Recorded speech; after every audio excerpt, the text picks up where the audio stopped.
Next लिखिएगा solubility. अगला important heading है सॉल्युबिलिटी। थ्योरेटिकल टॉपिक है, पूरा समझने वाला टॉपिक है। देखो सॉल्युबिलिटी का सिंपल सा मीनिंग क्या होता है। सॉल्युबिलिटी का सिंपल सा मीनिंग है, देखो मैं आपको पहले तीन टाइप क्यों बताता हूँ प्रोसेस। एक प्रोसेस होता है डिसोल्यूशन, ध्यान से समझना, थ्योरेटिकल है, आपको यहाँ से पढ़कर पढ़ना है और फिर बुक में पढ़ोगे तो 1 मिनट में समझ में आ जाएगा।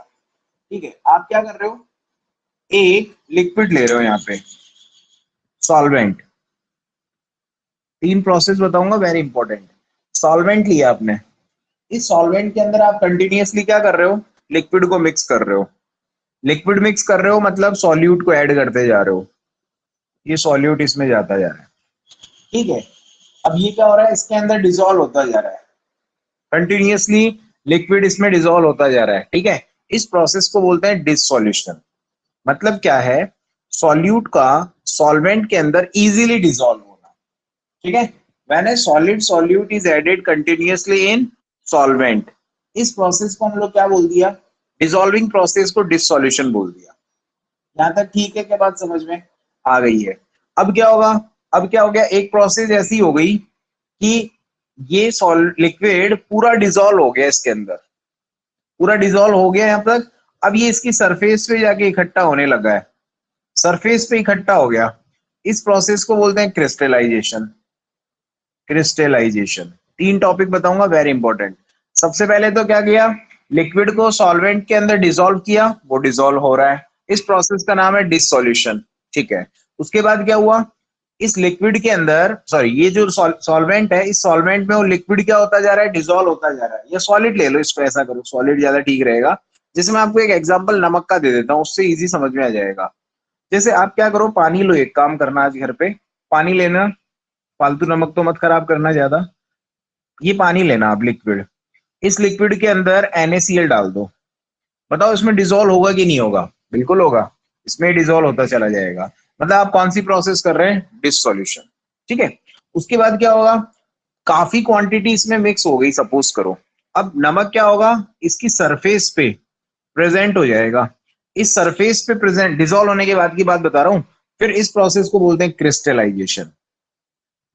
अब और नमक ऐड करो, अब इसके बाद जो ऊपर का नमक है वो इसके अंदर डिसॉल्व बिल्कुल भी नहीं होगा, उस प्रोसेस को हम लोग बोलते हैं सैचुरेशन। मतलब सैचुरेटेड हो गया, अब वो सैचुरेटेड सॉल्यूशन हो गया, जिसके अंदर आप लोग और मोर, मतलब more solute can not be add into solvent. ठीक है, जिसमें सॉल्यूट उसके बाद एक लिमिट के बाद वापस डिसॉल्व ना हो, उसको क्या बोलते हैं हम लोग, सैचुरेटेड सॉल्यूशन। समझ में आ गया, मतलब वो सैचुरेटेड हो चुका है, वो कंप्लीटली डिसॉल्व हो चुका है। अब इसके बाद अगर आप कोई चीज यूज करोगे तो वो सिंपल सी उसमें ऐड नहीं होगी, डिसॉल्व नहीं होगी। तो एक लाइन लिखना जरा कॉपी के अंदर, द सॉल्युबिलिटी, सॉल्युबिलिटी में ही लिखना है, अगला हेडिंग जो लिखा ना सॉल्युबिलिटी, उसी में लिखो जरा, the solubility of a solid in a liquid at any temperature is defined as the maximum amount, AMT का मतलब amount, maximum amount of solid. Solid मतलब क्या है, यहाँ पे हम सॉल्यूट ले रहे हैं, in gram which can dissolve,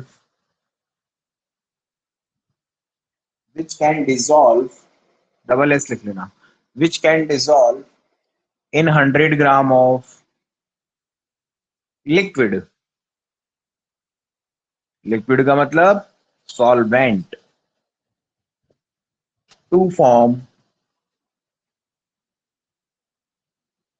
saturated solution. Saturated solution का मतलब समझ गया ना, कि उसको अब और आगे हम डिसॉल्व नहीं कर पाएंगे, वहां तक की स्टेज को सॉल्युबिलिटी बोला जाता है, solution, to form saturated solution. तब तक आप डिसॉल्व करते जाइए तब तक वो सैचुरेटेड सॉल्यूशन ना बन जाए। उस प्रॉपर प्रोसेस को हमने बोल दिया सॉल्युबिलिटी। सिंपल है भाई, कुछ भी नहीं है। अब आप इस डेफिनेशन पे छोटा सा क्रॉस लगा दो। क्रॉस क्यों लगा दो? क्योंकि एग्जाम में कभी नहीं पूछी जाती, ये सिर्फ आपकी नॉलेज को इंक्रीज करने के लिए है। सॉलिबिलिटी का मतलब क्या हो गया? सॉलिड किस में डिजोल्व हो रहा है? लिक्विड में। कब तक डिजोल्व हो रहा है? मैक्सिमम अमाउंट, जितना हो सकता है।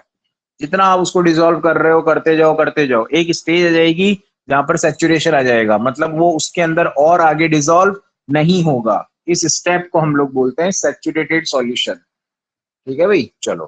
तो सॉल्युबिलिटी की कोई डेफिनेशन पूछता नहीं है आप लोगों से, आपसे बस एक बात पूछेंगे जो अब मैं पढ़ाने वाला हूँ, फैक्ट। अभी देखो, इसको लिख लिया। अब देखो, अब हमें है ना सॉल्युबिलिटी दो टाइप से पढ़नी है भाई। Solubility, LITY। सॉल्युबिलिटी हमें दो पढ़नी है, यहाँ एरो बना के लिखना। फर्स्ट क्या करेंगे? सॉलिड को डिसॉल्व करेंगे किसमें? Solid into liquid. सॉलिड को लिक्विड में डिसॉल्व करना है। और सेकंड केस में क्या करना? बी, या सेकंड बोल दो, गैस इनटू लिक्विड। इसका मतलब समझ गए? गैस को लिक्विड में डिसॉल्व करेंगे तो सॉल्युबिलिटी के फैक्टर्स पढ़ेंगे। यहां से क्वेश्चन आता रहता है जनरली, थ्योरेटिकल पार्ट है पूरा।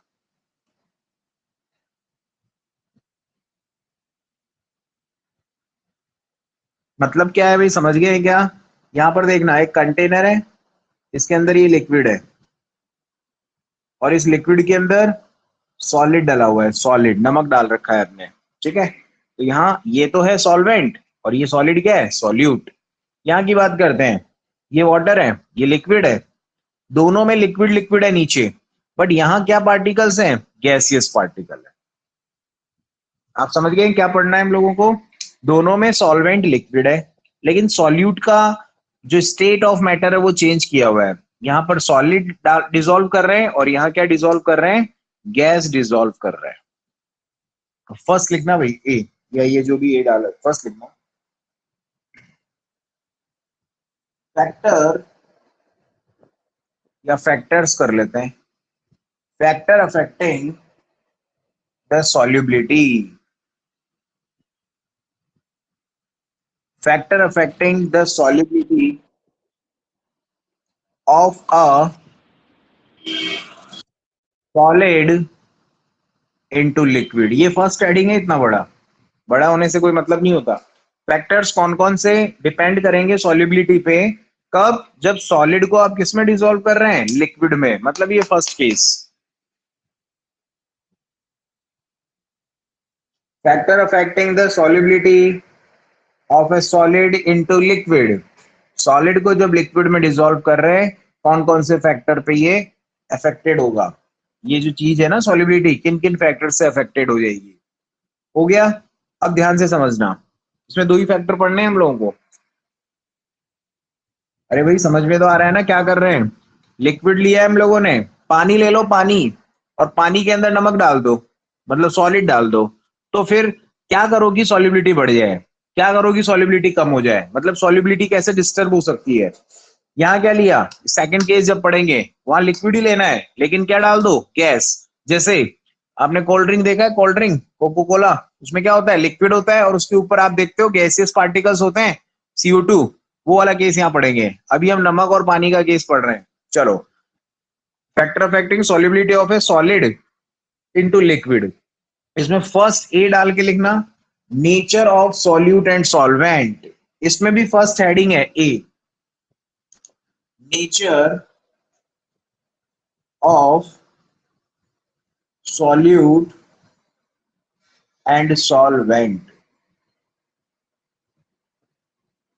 Nature of solute and solvent, ध्यान से समझिएगा सब।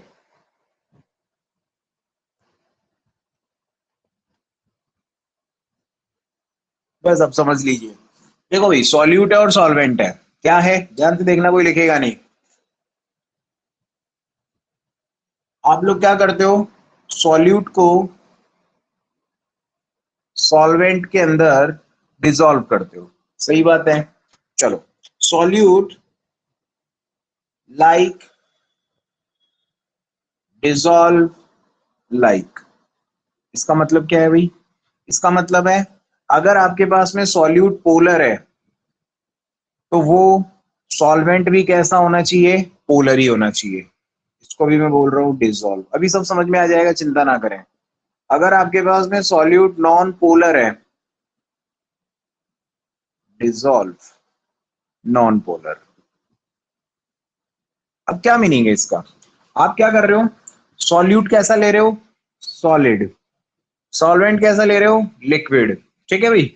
अब आप सॉल्यूट को सॉल्वेंट के अंदर ऐड कर रहे हो, लेकिन वो डिसॉल्व तभी होगा जब दोनों का नेचर क्या हो? सेम। नेचर सेम होने का मतलब सॉल्यूट का नेचर पोलर हो, सॉल्वेंट का नेचर भी क्या हो? पोलर। तो ही उसमें वो डिसॉल्व हो सकता है, अदरवाइज नहीं होगा। Polar dissolve polar, non polar dissolve non polar. ऐसा कभी नहीं होगा कि पोलर डिसॉल्व नॉन पोलर ना। लाइक डिसॉल्व लाइक, जैसे में जैसा डिसॉल्व होता है। ठीक है, एग्जाम्पल से समझ में आएगा, चिंता ना करें। तो ये कंसेप्ट तो आपको समझ में आ गया ना। पोलर डिसॉल्व पोलर लिखना है, non polar dissolve non polar लिखना है, मतलब लाइक डिसॉल्व लाइक। डिसॉल्व कर लेते हैं, है ना, कोई बात नहीं, उसमें क्या फर्क पड़ता है। ये बात आपको क्लियर होनी चाहिए। अब एग्जांपल लेता हूं, जरा गौर से समझना। अब आपके दिमाग में ये आता है कि सर हम पोलर कैसे चेक करेंगे, कोई पोलर है या नॉन पोलर है? तो देखना भाई, अगर किसी के पास में हाईली इलेक्ट्रोनेगेटिव एलिमेंट है, एफ आ जाए, ऑक्सीजन आ जाए, नाइट्रोजन आ जाए, अगर ये प्रेजेंट है तो वो क्या करते हैं? वो इलेक्ट्रॉन शिफ्ट करते हैं अपनी तरफ। जैसे एग्जांपल देखना, वाटर की बात करते हैं। ये वाटर है, बताओ मुझे, ऑक्सीजन है, या तो फ्लोरीन आ जाए या ऑक्सीजन या फिर नाइट्रोजन। इनकी इलेक्ट्रोनेगेटिविटी क्या होती है? हाई। इलेक्ट्रोनेगेटिविटी का सीधा सा मतलब होता है इलेक्ट्रॉन गेन करने की टेंडेंसी। इलेक्ट्रॉन गेन टेंडेंसी मतलब जिस भी बॉन्ड के अंदर ये प्रेजेंट है, या जिस भी मॉलिक्यूल या एटम के साथ ये बॉन्ड बनाते हैं, वहां के इलेक्ट्रॉन्स को ये खींचने लग जाते हैं और इलेक्ट्रॉन अपनी तरफ शिफ्ट करने की कोशिश करते हैं। बताओ, जब इस बॉन्ड के इलेक्ट्रॉन ऑक्सीजन की तरफ जा रहे हैं, इसको देख लो पहले, ऑक्सीजन की तरफ इलेक्ट्रॉन जा रहे हैं तो इस पे स्लाइटली क्या आ जाएगा? Negative charge. हाइड्रोजन पे क्या आएगा? Slightly positive charge. ठीक है, इधर वाले केस में देखो, यहाँ ऑक्सीजन इलेक्ट्रॉन ले रहा है तो इस पे क्या चार्ज आएगा? नेगेटिव। तो एक डेल्टा तो पहले से ही था, अब आ जाएंगे 2 डेल्टा, और इस पे क्या आ गया? Plus delta. तो अब आप सोचिए, अब यहाँ पर क्या जनरेट हो गए? पोल्स। पोल्स का मतलब सीधा सा होता है चार्ज, मतलब पोलैरिटी जनरेट हो गई है। ठीक है, पोलैरिटी जनरेट होने का मतलब समझ गए आप लोग? इलेक्ट्रॉन की शिफ्टिंग से एक पर्टिकुलर एटम पर जिसकी इलेक्ट्रोनेगेटिविटी हाई है वहां पर नेगेटिव चार्ज आता है और दूसरे एटम पर पॉजिटिव चार्ज आता है। पोल्स बन गए, पोलैरिटी जनरेट हो गई है। मींस H2O क्या है? पोलर है, पोलर। ठीक है, H2O पोलर है। आप मुझे एक बात बताओ, ये पोलर है तो क्या NaCl पोलर नहीं है क्या? यस। Na के पास कौन सा चार्ज है? पॉजिटिव। Cl माइनस के पास भी कौन सा चार्ज है? नेगेटिव। तो ये भी तो पोलर है। ये पोलर इस पोलर के अंदर आसानी से डिसॉल्व हो सकता है। लेकिन अगर मैंने कभी गलती से वाटर के अंदर बेंजीन को डिसॉल्व करना चाहा, C6H6, बेंजीन भी लिक्विड होता है, ध्यान रखना। अगर बेंजीन को मैं डिसॉल्व करूंगा ना, क्यों? क्योंकि इसमें कोई भी एलिमेंट ऐसा नहीं है जिसकी इलेक्ट्रोनेगेटिविटी हाई है, कोई भी यहाँ पर पोलैरिटी जनरेट नहीं करेगा। पोलैरिटी जनरेट नहीं करेगा मतलब ये नॉन पोलर है। तो ये नॉन पोलर हो गया। वाटर कैसा हो गया? पोलर। तो पोलर के अंदर नॉन पोलर डिसॉल्व नहीं होता। और अच्छा एग्जांपल लो आप, बेंजीन तो आप लोगों के लिए नया है। आपने ऑयल सुना है? ऑयल, ऑयल क्या होते हैं? हाइड्रोकार्बन्स होते हैं। हाइड्रोकार्बन्स बोलो या फिर एल्कीन बोलो, क्योंकि एल्कीन को आपने लास्ट ईयर क्या बोला था? ओलिफिन्स। ओलिफिन्स, तो ओलिफिन्स को ही एल्कीन बोलते हैं। अब एल्कीन का मतलब क्या है? कार्बन और डबल हाइड्रोजन, C2H4। अब बताओ, ऑयल है, उसका फॉर्मूला हमने यहाँ पे लिख दिया, सपोज करो C2H4। यहां पर ये एल्कीन में क्या कोई हाईली इलेक्ट्रोनेगेटिव एलिमेंट है? नहीं है। इसका मतलब एल्कीन नॉन पोलर है, ऑयल नॉन पोलर है, और आपका पानी क्या है, पोलर। तो ये नॉन पोलर इस पोलर में कैसे घुलेगा भाई, इसीलिए तो कहाँ घुलता है इसमें, ऑयल। ऑयल जो है वो वाटर में डिसॉल्व नहीं होता, because polar solvent can't dissolve polar solute. समझ गए आप लोग? तो अब आप इसमें थोड़ा सा नोट करके लिखेंगे। आप पहले एक काम करो, इतना लिखो, फिर मैं इसके एग्जाम्पल दोबारा बताता हूँ। इसको नोट करो भाई, एज इट इज नोट कर ले अपनी कॉपी में। सॉल्यूट, सॉल्वेंट, सॉल्यूट लाइक तो सॉल्वेंट भी like, like in the sense जैसा सॉल्यूट वैसा ही सॉल्वेंट। फिर लिखना polar dissolve polar, non polar dissolve non polar.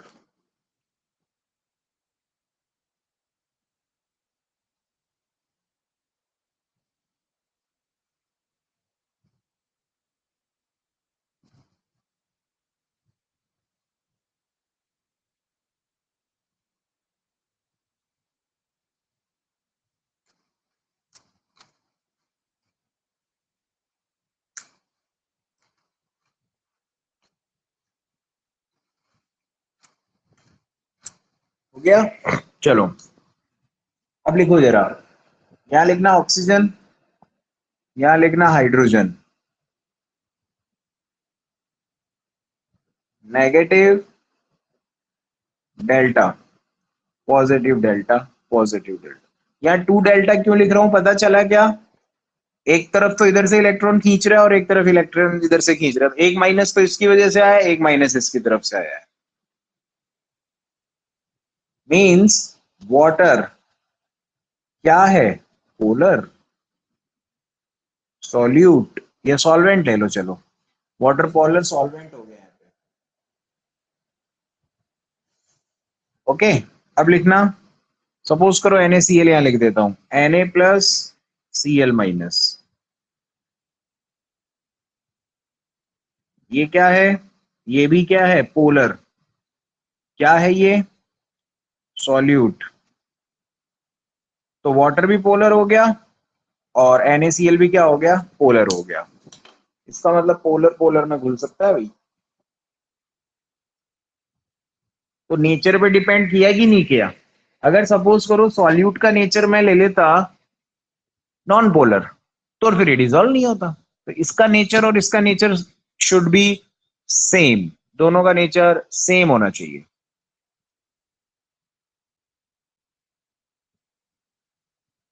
चलो इसको है ना डायग्राम से और समझने का प्रयास करते हैं। ये तो नोट हो गया होगा, डायग्राम कैसे बनाना है देखना।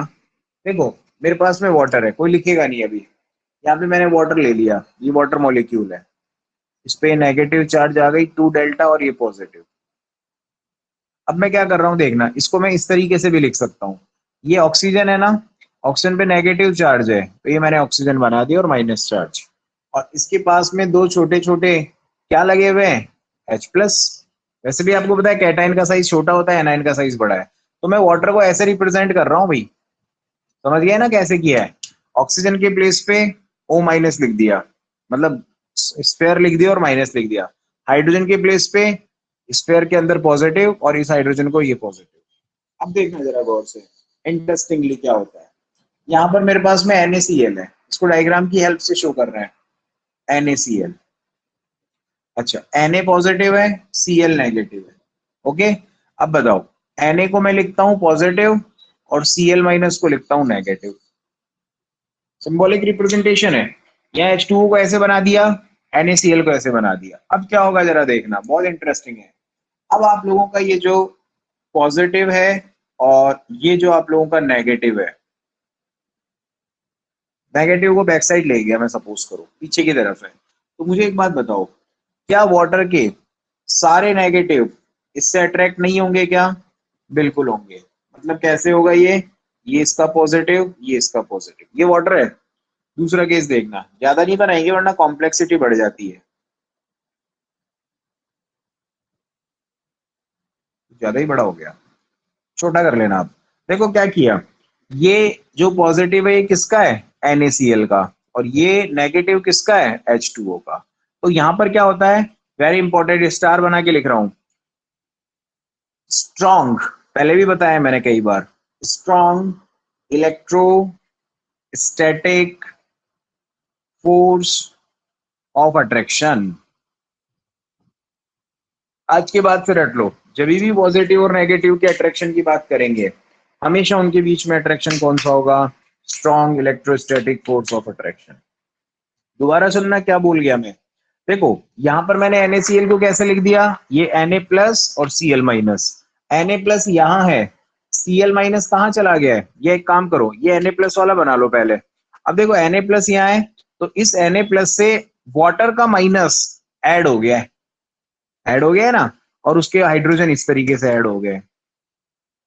फिर एक और मॉलिक्यूल ले लिया वाटर का, वाटर का ऑक्सीजन वाला पार्ट ये NaCl के पॉजिटिव वाले पार्ट से प्लस माइनस, कैसा फोर्स?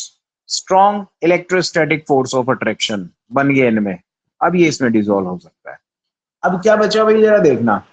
अब अब इसका Cl माइनस बना है, बचा है, उसको मैं अरेंज कर रहा हूँ, जरा गौर से देखना। ये तो मैंने Na प्लस की बात कर ली, ठीक है, Na प्लस में इस तरीके से बॉन्डिंग हो गई।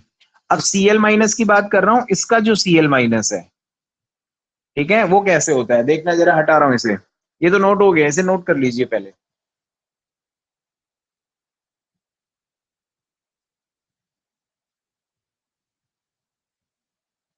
चलो। सर हाँ सर आपने ये क्या क्या बनाया है यहाँ पे माइनस प्लस? इसमें NaCl का कौन सा है और H2O का कौन सा है?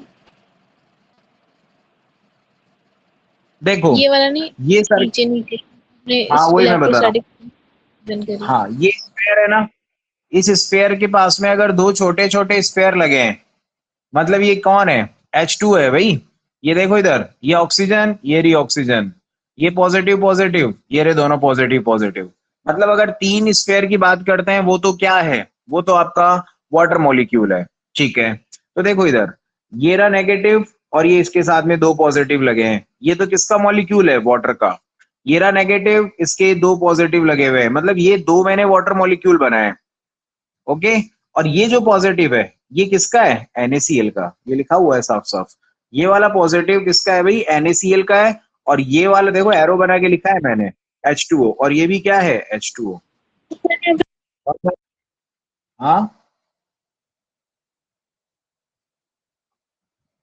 NaCl का पॉजिटिव है, ये ध्यान रखना। बीच में जो प्लस है ना, वो Na प्लस है। अब आप सोच रहे होंगे Cl माइनस कहाँ गया? हाँ हाँ तो Cl आएगा अभी माइनस, है ना, कहीं नहीं है, इधर ही है, सॉल्यूशन में ही घूम रहा है इधर उधर। अभी तो समझ में आना चाहिए, मैंने दो ही बनाए अभी मॉलिक्यूल, इसीलिए वो कंफ्यूजन क्रिएट करता है। ये पॉजिटिव Na प्लस का पॉजिटिव है, और ये नेगेटिव H2O के हैं। चलो अब Cl की देखना क्या पोजीशन रहेगी। Cl माइनस सेंटर में है इस बार, Cl माइनस को बड़ा ले लिया मैंने। चलो मैं लिख ही देता हूँ वरना आपको कंफ्यूजन होगा। ये Cl माइनस है। अब पता है क्या होगा, उस वाटर के दोनों पॉजिटिव ऐसे होंगे, दो ही ले रहा हूं मैं फिर से। अब समझ गए आप लोग? अरे यार बना दिया। देखो, ये जो Cl माइनस है ना, ये सॉल्यूशन में अलग होगा कहीं, ध्यान रखना। Na प्लस का अलग ग्रुप होगा, Cl माइनस का अलग ग्रुप होगा। तो यहां पर ये Cl माइनस वाटर के H प्लस की तरफ होगा, H प्लस और H प्लस दोनों Cl की तरफ होंगे, ध्यान रखना। वहां उल्टा था, वहां पे आपने क्या बनाया? पॉजिटिव की तरफ बड़ा बनाया था, याद करो उसको, ऐसा ऐसा। और यहां अपोजिट करना पड़ रहा है, बिकॉज ये माइनस H2O के प्लस को अट्रैक्ट करेगा। तो ये क्या हो गया आप लोगों का? ये हो गया electrostatic force of attraction, positive negative positive negative. समझ गए ना आप लोग बात को? बस इतना सा है। तो नेचर में आपको समझ में आ गया, लाइक डिसॉल्व लाइक का कंसेप्ट। कोई डाउट है तो पूछ लेना। नेक्स्ट, अगला लिखेंगे बी। सर नॉन पोलर वो सॉल्वेंट का एग्जांपल भी बता दो। नॉन पोलर सॉल्वेंट ले लो भाई, नॉन पोलर। ऑयल ले लो, ऑयल, ऑयल है नॉन पोलर। ऑयल मानी एल्कीन हो गया। एल्कीन मतलब क्या हो गया भाई? सीधा सा C2H4 ले लेते हैं सपोज करो। इधर कौन ले लो? बेंजीन ले लो, ये भी नॉन पोलर है। जैसे हमारे यहाँ वाटर होता है ना लिक्विड, वैसे ही ऑर्गेनिक केमिस्ट्री में क्या होता है भाई? बेंजीन होता है, बेंजीन। ये क्या है C6H6, तो ये भी नॉन पोलर है, ये भी नॉन पोलर है, ये आपस में डिसॉल्व हो जाएंगे। लिख लो जरा, डिसॉल्व। बहुत सारे एग्जांपल है हमारे, पोलर के एग्जांपल है, वैसे ही नॉन पोलर में कुछ भी ले लो, बेंजीन के साथ एल्केन ले लो, बेंजीन के साथ कुछ भी ले सकते हैं इस तरीके से। इसको एक नोट कर लीजिए। अगला लिखेंगे टेम्परेचर, स्टार है ये।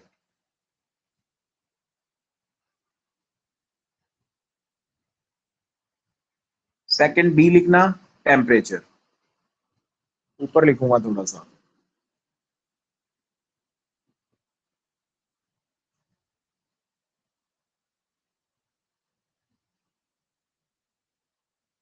बड़ा इंटरेस्टिंग पॉइंट है। आपने प्रोसेस पढ़े हैं, प्रोसेस, केमिकल प्रोसेस कितने टाइप के होते हैं? दो टाइप के। ध्यान से देखना भाई, मेरी बातों को ध्यान से समझना। एक होता है एक्सोथर्मिक प्रोसेस और दूसरा होता है एंडोथर्मिक प्रोसेस।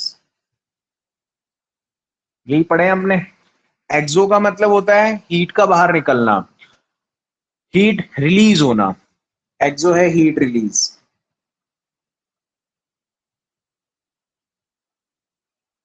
और एंडो का मतलब होता है एब्जॉर्प्शन ऑफ हीट। इसमें हीट क्या होती है? एब्जॉर्ब होती है। एब्जॉर्प्शन, हीट एब्जॉर्प्शन होता है इसमें। इसमें हीट लिबरेट होती है, रिलीज होती है। आपने इतना पढ़ा है ना? अब मेरी बात को ध्यान से समझना तो ही कुछ समझ में आएगा।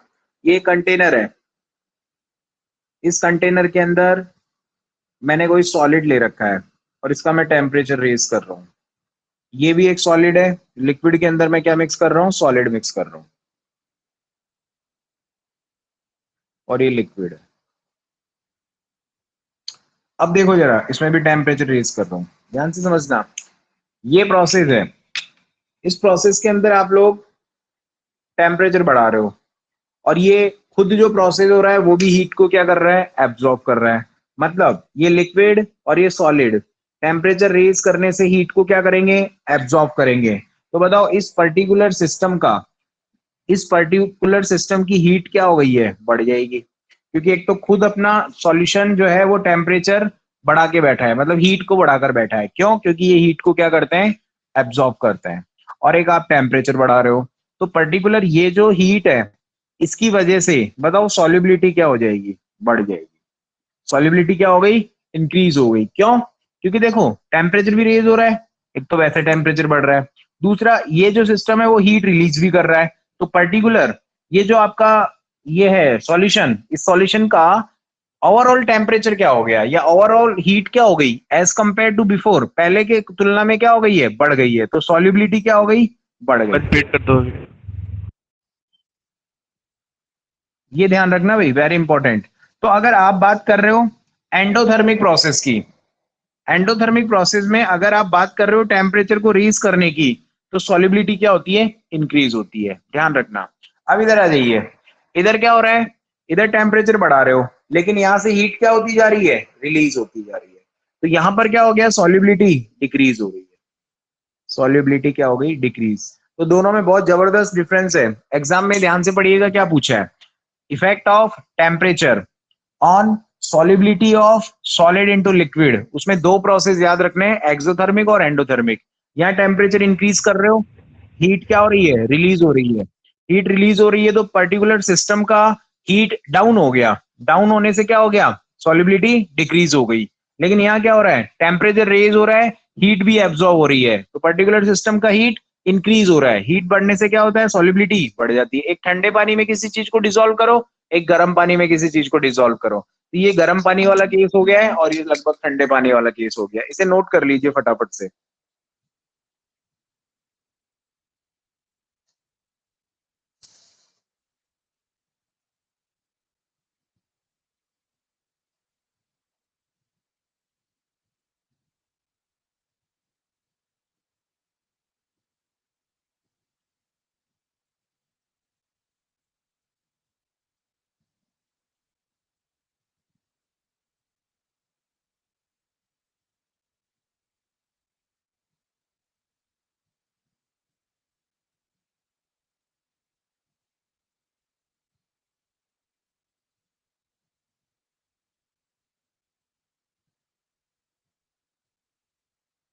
नेक्स्ट सेकंड वाला केस पढ़े हम।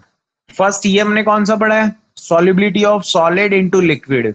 अब हम पढ़ेंगे solubility of gas into liquid, और उसमें भी फैक्टर्स पढ़ने हैं हमें। लिखें जरा, सेकंड लिखना जरा, सॉल्युबिलिटी, या ऐसा लिख लो ना जैसे उसमें लिखा था फैक्टर अफेक्टिंग, है ना, वैसे ही लिख लेते हैं। लिखना जरा कॉपी में, factor affecting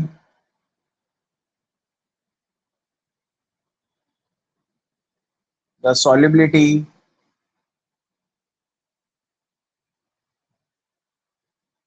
of a gas in a liquid।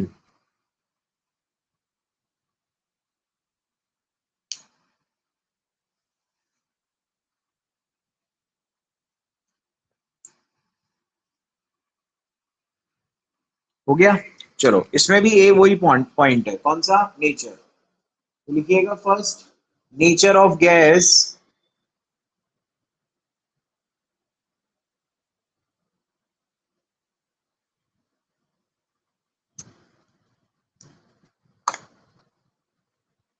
चलो भाई अब ध्यान से सुनना इस बात को। कुछ दो गैसें लेता हूं मैं, एक ली मैंने O2 N2 Cl2, और एक गैस ले ली CO2 NO2 SO2 वगैरह वगैरह। ठीक है, इसमें अमोनिया भी आ जाती है, अमोनिया अच्छा सॉल्युबल है। अब देखिए भाई मेरी बात ध्यान से समझना, ये लिक्विड है हमारे पास में,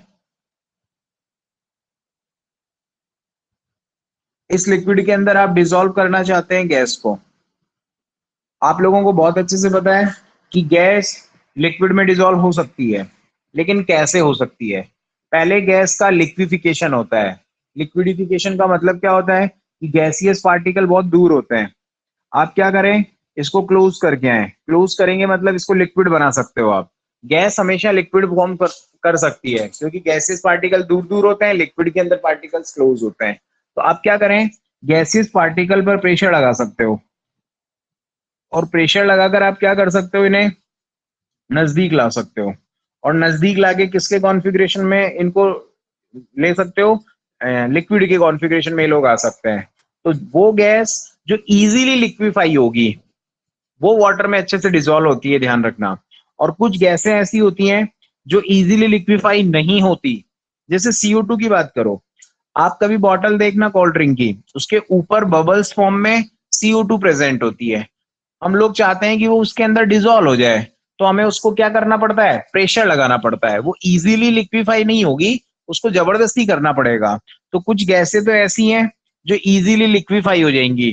तो जो इजीली लिक्विफाई होंगी ना, इजीली लिक्विफाई अगर हो गई वो, तो पता है उनकी तो सॉल्युबिलिटी क्या होती है, इंक्रीज।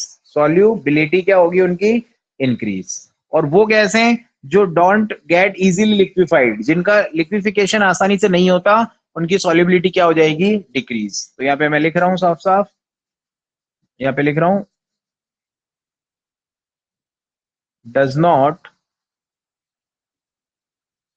इजीली लिक्विफाइड, या लिक्विफाई कर लेते हैं, उनकी सॉल्युबिलिटी क्या हो जाएगी, डिक्रीज। दोनों में डिफरेंस समझ में आना चाहिए, हटाओ सब, ये फालतू हो गया है। आप लोग तो दो कैटेगरी बना लो, वो गैसें जो वाटर के अंदर इजी, मतलब वाटर के अंदर क्या, जो गैसें आसानी से लिक्विड बन जाए उनको हम बोल दिया इजीली लिक्विफाइंग गैसेस, तो उनकी सॉल्युबिलिटी क्या हो जाएगी, बढ़ेगी। और जो लोग नहीं होंगे उनकी सॉल्युबिलिटी क्या हो जाएगी, डिक्रीज। ऐसे ही नोट कर लें भाई इसको जरा।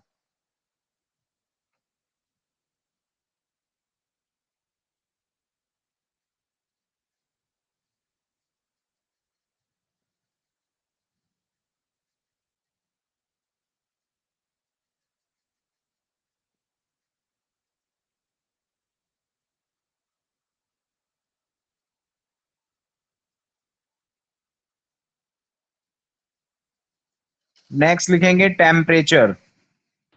सर हम्म, ये जो आपने गैसेस लिखी है बस यही होती है क्या? और भी है, बहुत सारी है, बट ज्यादा क्यों याद रखना है, लिमिटेड याद रखिए। HCl भी होता है, काफी हैं, लेकिन आप लोगों के सिलेबस में इतनी काफी हैं। मतलब इस पे कोई जनरल क्वेश्चन आता नहीं है, मैं फिर बता रहा हूँ।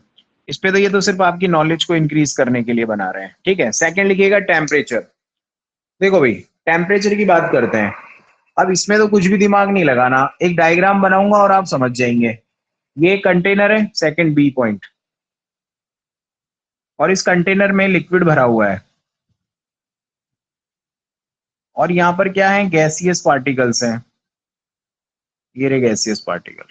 ये गैसियस पार्टिकल हैं, मतलब इनके पास काइनेटिक एनर्जी होती है, और काइनेटिक एनर्जी अगर है मतलब ये किसमें है, मोशन में, इधर उधर भाग रहे हैं लोग। तो बताओ मुझे, क्या ये इसके अंदर डिसॉल्व होंगे क्या? नहीं। ऊपर से आपने क्या कर दिया, टेम्परेचर और बढ़ा दिया। आप मुझे बताइए, जब नॉर्मल कंडीशन में ये प्रॉपर डिसॉल्व नहीं हो रहे थे, आपने इसका टेम्परेचर बढ़ा दिया, तो टेम्परेचर बढ़ाने पर कौन सी एनर्जी बढ़ जाती है, इसका ध्यान हमेशा रखें लाइफ में, काइनेटिक एनर्जी।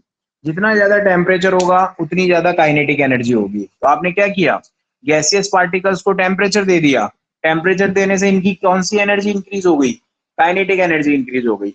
जब इनकी काइनेटिक एनर्जी इंक्रीज हो गई तो ये वाटर में डिसॉल्व नहीं होंगे, ये भाग जाएंगे, यहां से निकल कर भागेंगे। तो बताओ टेम्परेचर रेस करने से सॉल्युबिलिटी क्या हो जाएगी, डिक्रीज। नोट कर ले भाई डायग्राम को बस। एक थर्ड और है प्रेशर, वहां से इंपॉर्टेंट टॉपिक स्टार्ट होते हैं जो हेनरीज लॉ को रिप्रेजेंट करता है।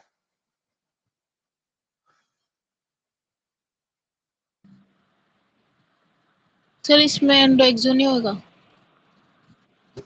नहीं, इसमें नहीं होगा, क्योंकि इसमें तो क्या है, गैसेस है ना, सॉलिड के अंदर आप चीज चेक करना है ना, सॉलिड के अंदर। इसमें बड़ा आसान है, इसमें तो काइनेटिक एनर्जी के डायरेक्टली प्रोपोर्शनल टेम्परेचर है, काइनेटिक एनर्जी बढ़ेगी क्योंकि टेम्परेचर बढ़ा है, गैसें भाग जाएंगी, गैसेस भागेंगी तो सॉल्युबिलिटी डिक्रीज हो जाएगी।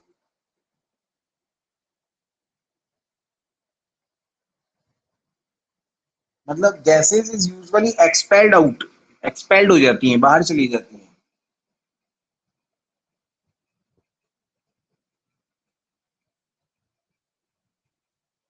हालांकि ये सारी चीजें मैं आपको ली चैटलियर लॉ से भी समझा सकता हूँ, लेकिन वो बहुत कॉम्प्लिकेटेड हो जाता है। 11th क्लास में मैंने आपको ली चैटलियर लॉ पढ़ाया था, आप याद करिएगा, पुरानी कॉपी खोलिएगा, उसमें ये सब कुछ दे रखा है। चलो आगे चलते हैं नेक्स्ट। अब थर्ड है यहाँ पे प्रेशर, इसी में ही थर्ड। फर्स्ट तो नेचर हो गया, सेकंड क्या हो गया, टेम्परेचर, थर्ड फैक्टर यानी सी लिखो, प्रेशर। आप खुद सोच के बताना जरा। ये मेरे पास में एक कंटेनर है,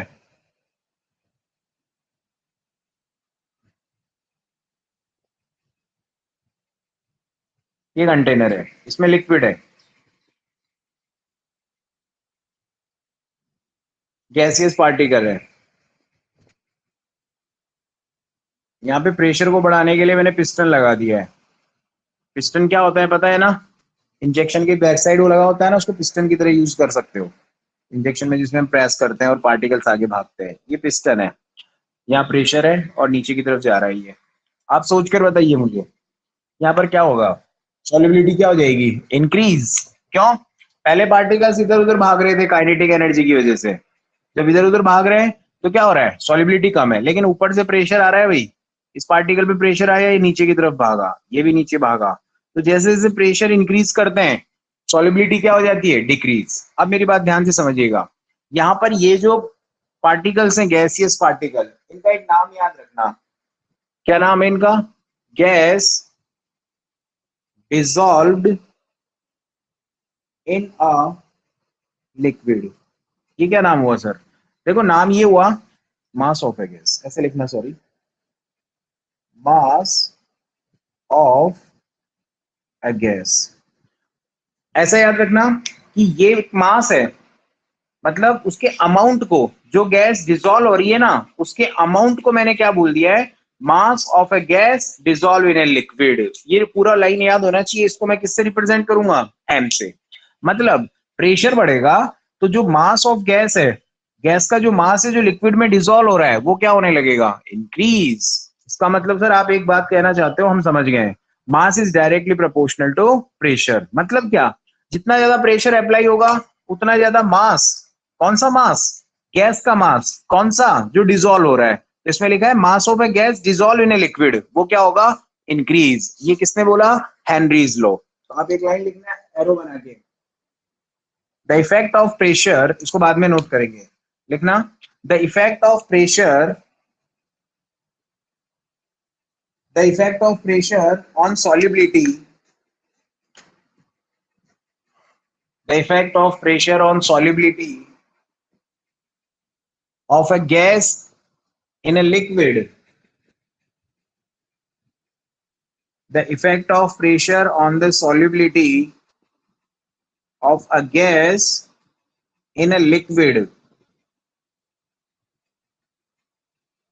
was studied by Henry, was studied by Henry.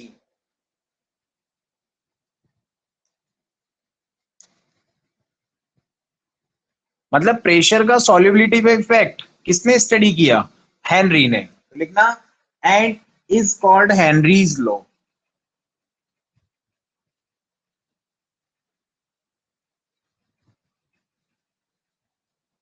According to Henry's law, ये एग्जाम में एक बार पूछा गया है, लिखना अकॉर्डिंग टू हेनरीज लॉ। क्या लिखा था मैंने अभी? The mass of a gas dissolved in a liquid at given volume, मतलब वॉल्यूम चेंज नहीं होना चाहिए। पता चला कंटेनर तो बढ़ता जा रहा है, ऊपर से प्रेशर लगाते जा रहे हो, नीचे कंटेनर का वॉल्यूम बढ़ता जा रहा है, तो फिर किस बात की सॉल्युबिलिटी इंक्रीज होगी? नहीं होगा। तो लिखना एट गिवन वॉल्यूम, मतलब वॉल्यूम वही रहना चाहिए। At given volume,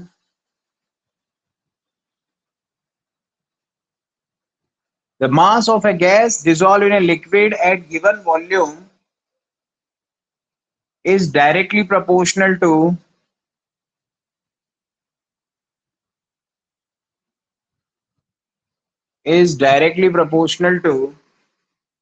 pressure.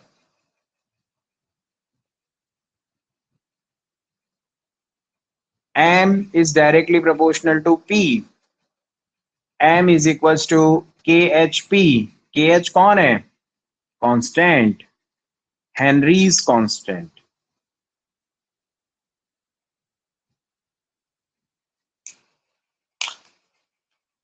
Statement है तो आपको लर्न होना चाहिए, बड़ा आसान स्टेटमेंट है।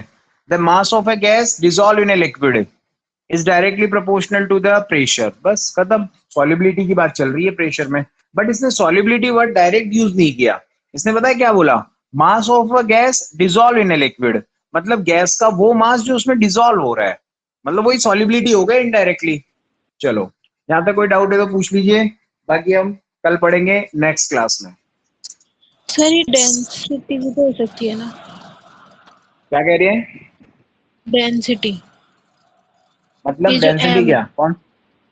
ये जो M है वो डेंसिटी भी तो है ना? लेकिन देखो, डेंसिटी एक अलग चीज हो जाती है।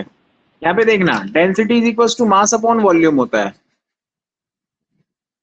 बात यह है कि है ना, हेनरी ने क्या वर्ड यूज किया? वैसे आप सही कह रही हैं, पता है क्यों? क्योंकि वॉल्यूम तो कांस्टेंट कर दिया, तो डेंसिटी किसके प्रोपोर्शनल हो गई? मास के, मतलब जितना डेंसिटी होगा उतना मास। लेकिन हेनरी ने क्या वर्ड यूज किया था? वो वर्ड है यहाँ पे मास।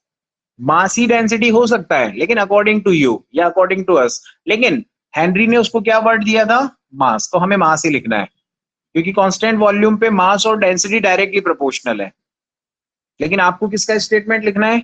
आपको स्टेटमेंट लिखना है हेनरी का, तो you have to use mass term. Okay, बाकी नेक्स्ट क्लास में देखते हैं।